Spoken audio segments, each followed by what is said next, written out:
अनिमेश सिंह जी नोएडा से। राधे राधे महाराज जी। महाराज जी, ईश्वर सर्वव्यापी हैं, कण कण में ईश्वर का वास है, किंतु जब हम मंदिर में जाते हैं तो एक अलग अनुभूति होती है। ईश्वर से साक्षात्कार जैसा अनुभव मंदिर में प्राप्त होता है जो अन्यत्र कहीं नहीं प्राप्त होता। महाराज जी, ऐसा क्यों होता है? हाँ, भगवान का अर्चा अवतार कहा गया है। जो श्री विग्रह है उसमें भगवान की प्राण प्रतिष्ठा की जाती है। जैसे दूध में घी है, पर जब हम उसकी प्रक्रिया करके निकालते हैं तभी स्वाद मिलता है। दूध पीने से घी का स्वाद नहीं मिलेगा। दूध को दधी रूप में जमाना, दधी का मंथन करना, मक्खन निकालना और फिर उसे तपाना, तब उससे जो निकलता है वो घृत होता है। यद्यपि दूध में घी है, पर घी का स्वाद एक निराला है और वो पद्धति से निकलता है। तो ऐसे ही कण कण को मिला करके जब आकार दिया गया और उसे आकार में प्राण प्रतिष्ठा की गई, और जब भक्तजन अर्चना के द्वारा भगवान को वहां प्रकट कर लिए, तो अर्चा विग्रह में स्वयं भगवान विराजमान है। तो अव्यक्त भगवान से व्यक्त भगवान का सुख तो मिलेगा ही अधिक।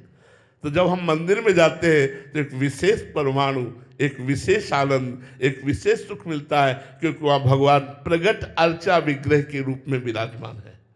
महाराज जी, जो साधक या महापुरुष जन व्यापी मतलब जो प्रभु अंदर विराजमान है, उनमें भी जब भगवत भाव करते हैं उनको भी प्रत्येक चलते फिरते बिल्कुल ऐसा ही अनुभव होता है जैसे इसको मंदिर में अनुभव होता है। ऐसे हर व्यक्ति, वस्तु, स्थान तभी तो निरंतर परमानंद में मगन रहता है, क्योंकि सर्वत्र भगवान का दर्शन करता है। श्री राम में सब जग जानी, करो प्रणाम जोरी जुग पानी। वो मंदिर में जाए या ना जाए, वो हर समय परमानंद में मगन रहता है, क्योंकि सब में श्री राम को देखता है। सर्वम खलमिदम ब्रह्म ने नास्ति किंचन, सर्वत्र ब्रह्म बुद्धि हो गई तो ब्रह्म भूता प्रसन्नात्मा न शोचति न कांक्षति, समा सर्वेषु भूतेषु मद्भक्तिम लभते पराम। वो ब्रह्म भूत हर समय अखंड प्रसन्नता को प्राप्त होता है, जो सर्वत्र भगवान का समदर्शिना, जो सर्वत्र भगवान का दर्शन करता है, सर्वत्र आत्मस्वरूप का दर्शन।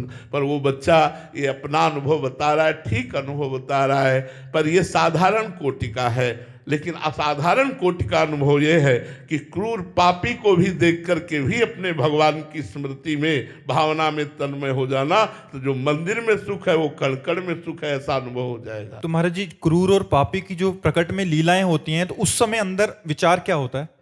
जैसे हीटर गर्मी फेंक रहा है, लेकिन विवेकवान हीटर की गर्मी और कूलर, फ्रिज आदि, एसी आदि की ठंडी, इन क्रियाओं को देख करके बिजली को नहीं भूलता। उसको पता है बिजली दोनों में एक है।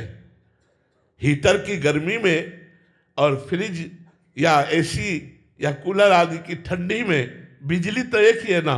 तो ऐसे क्रूर पापी और पुण्यात्मा महात्मा दोनों में भगवान तो एक ही विराजमान है, क्रियाएं दोनों की अलग अलग है। जो क्रिया को देखता है वो कारण को नहीं समझ पाता, जो कारण को देखता है वही समझदार है। कारण सबका परमात्मा है, वही विराजमान सब रूपों में है। गायत्री जी उत्तराखंड से। महाराज जी, आपके चरणों में दंडवत प्रणाम।